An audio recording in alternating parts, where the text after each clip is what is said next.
When the first social media reviews about The Flash came out, there was a lot of hyperbole. People were saying this is the greatest comic book movie ever made. It was amazing. It's fantastic. It's the best thing DC's ever done. It's really none of those things. It's a decent quality film with a couple good laughs, a little bit of heart, and not much else. I enjoyed it. It's also a mess. Let's talk about it. Thank you so much for checking out the video. Before we get started, YouTube has recently lowered the threshold of entry for the partner program from 1,000 subs to 500 subs. So if you enjoy the content, I would hope you would consider subscribing, help me get to that number. And yeah, there are going to be some light overall story spoilers here. I'm not going to ruin any of the major beats, but I will talk about the direction of DC moving forward and how this movie ties into that. So consider yourself like lightly warned. This movie is going to be a huge financial failure for DC, and I don't have any pity for them. They've been completely mismanaged by Warner Brothers for so long that I just couldn't care less what happens to DC or to Warner Brothers at this point. Andy Muschietti really had a tough task in getting this movie into theaters. He had to deal with a star in Ezra Miller whose behavior could simply be described as erratic, or it could be described as extremely predatory. He's been in kind of a running chase with himself for worst person of the year for the last, 3 years or so. He's had issues with clearly like domestic abuse. He's been Me Too'd to high hell. He is probably a groomer. And yeah, I'm not a legal expert. I can only say so much. YouTube's probably going to slap me on the wrist for saying that, but the guy's a mess, right? It's ingrained in his DNA, and he put out this half-assed apology and said he was going to do better, and he's going to therapy and all this stuff. It's just like, dude, nothing can make up for the fact that you're a scumbag. So he's in this movie, and it's just going to be a commercial failure. I think people are tired of his nonsense, and they're going to punish DC and Warner Brothers for it, which is something I, again, don't have any pity for. So how is the movie? It's fine. It's fine. It's pretty good.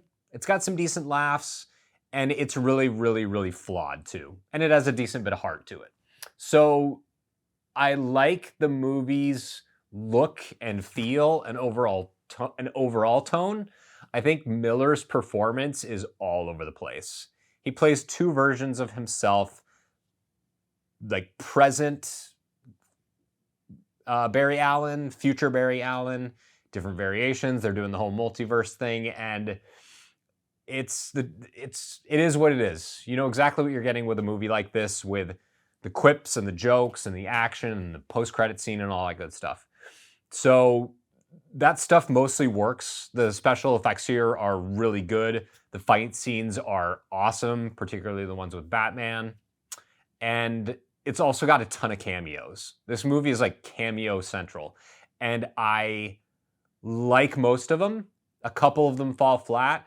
And there were two in particular that I didn't see coming, that I should have seen coming, that I absolutely adored. And I won't spoil either of them, but this movie's like loaded with cameos, and the ones that are great are truly phenomenal. There's actually three that I really loved.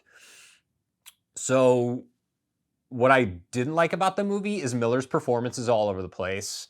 And what does this mean for DC moving forward? They had a chance to do a reboot of the entire universe, and they actually sort of kind of do that here, but not as much as they seem to think. This movie suffers from its lack of a central villain that's in any way compelling. There are multiple villains in the movie, some of which are shown in the marketing and some of which are not. And it's just, there's this kind of mishmash that the movie suffers from when it comes to its characters' motivations. It's loaded with plot holes. And the idea that this movie is some groundbreaking, revolutionary thing, it's really not. There's a slow motion sequence that they kind of poach from X-Men Days of Future Past. And while I don't hate it, I don't love it. It's all very derivative. And Warner Brothers straight up canceled the Batwoman movie due to quality issues. And I think in this day and age, they could have canceled this movie because of Ezra Miller's behavior, and people would have understood that. So this movie comes out. It seems like the DC universe as we know it, pre-James Gunn taking over, is in its death throes, and it's just flailing around and doesn't really know what's going to happen. So I'm interested to see what James Gunn does with Superman Legacy as he shapes the future of DC. I just don't know, man. They're putting out these movies that were made with the previous Warner Brothers regime. And I guess this is the best we could have hoped for, given the circumstances of Warner Brothers and DC's mismanagement of all these properties. So that's what I think about this movie. It's pretty good. It's not amazing. And overall, I liked it, but I didn't love it. I'm in no rush to see this again. So thanks for checking out the video. If you liked it, found it helpful, I hope you would consider subscribing. You'd also like and share it. That tells the powers that be that it's worth promoting. And hit me up in the comments. Let me know what you think, and I'll see you next Wednesday at 9 a.m.